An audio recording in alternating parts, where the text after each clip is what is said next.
खंड 4 उत्तर की शब्द सीमा 250 अंक 20 प्रश्न 8 भक्ति आंदोलन वह पौधा था जो कि प्राचीन भारतीय संस्कृति से पोषित हुआ था और मध्यकालीन ऋतु में प्रफुल्लित हुआ। व्याख्या कीजिए। उत्तर भक्ति आंदोलन भारतीय समाज में हुए परिवर्तनों, रीति रिवाजों, विभिन्न परंपराओं व पंथों की जननी थी। यही भक्ति जनजातीय तत्वों की देन है, किंतु फिर भी भक्ति की विस्तृत संख्या गुप्त काल में चलकर श्रीमद् भगवद गीता में दिखाई देती है। भक्ति ने 7वीं सदी में जन्म लिया। अलवर और नैनार संतों ने इसे आगे बढ़ाया। इस प्रकार भक्ति वह पौधा बनी जो प्राचीन संस्कृति से पोषित हुई। मेहता आदि ने सामाजिक कुरीतियों का विरोध किया। भक्ति संतों ने निर्गुण भक्ति तथा सगुण भक्ति का विकास हुआ। इन संतों ने वर्ण व्यवस्था तथा जाति व्यवस्था का विरोध किया, जिसमें संत कबीर की प्रमुख भूमिका थी। कबीर पूर्णतः निरक्षर थे, न तो उन्हें हिंदू और न ही इस्लामी शास्त्रीय परंपरा का ज्ञान था। यही वजह है कि उन्होंने अपने अनुभव को प्रमाण माना। उनके दोहे के अनुरूप की सच्चाई और अनुभूति की गहराई थी।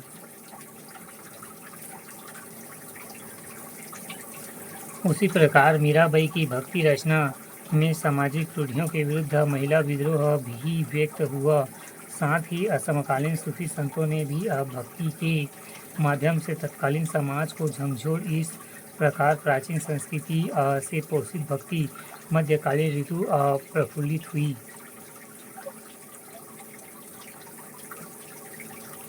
भक्ति आंदोलन भारतीय इतिहास का ऐसा स्वर्णिम चरण था जब सांप्रदायिक उत्कर्ष की कट्टरता और उदारता की कोमल सुलझी हुई बयार का मिलन हो रहा था। प्रश्न में प्रस्तुत कथन की व्याख्या इस प्रकार है। पहला भक्ति प्राचीन भारतीय संस्कृति से पोषित हुए पौधे के रूप में है। भारतीय संस्कृति का उत्थान वैदिक काल से माना जाता है, जहाँ विभिन्न धर्मों और संप्रदायों का उदय 6वीं शताब्दी से हुआ, जैसे कि बौद्ध, जैन, वैष्णव और शैव आदि। इन संप्रदायों ने विशिष्ट प्रकार की साधना पद्धतियों को जन्म दिया, जिससे भारतीय संस्कृति का विकास होता गया, जिसमें भक्ति का तत्व भी निहित था। दक्षिण भारत में भी भक्ति का विकास अलवार और नैनार संतों के द्वारा हुआ, किंतु अलवार व नैनार संतों का काल सांप्रदायिक उत्कर्ष की कट्टरता से भरा हुआ नहीं था। इसलिए भारतीय संस्कृति में उत्पन्न भक्ति पौधे के स्तर तक बनी रही। फिर दूसरा, मध्यकालीन ऋतु में प्रफुल्लित वृक्ष के रूप में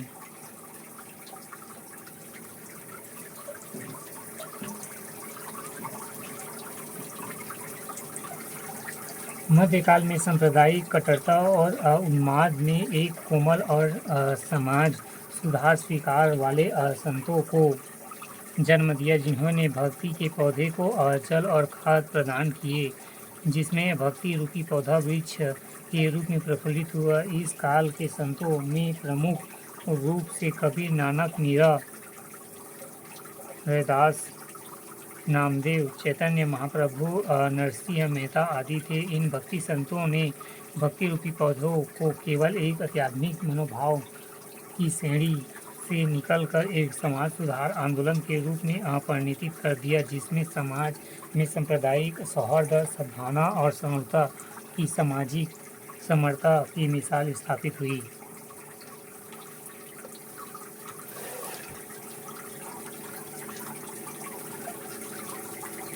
छत्तीसगढ़ लोक सेवा आयोग मुख्य परीक्षा 2013 भाग 2 खंड 1 उत्तर के शब्द सीमा 30 अंक 2।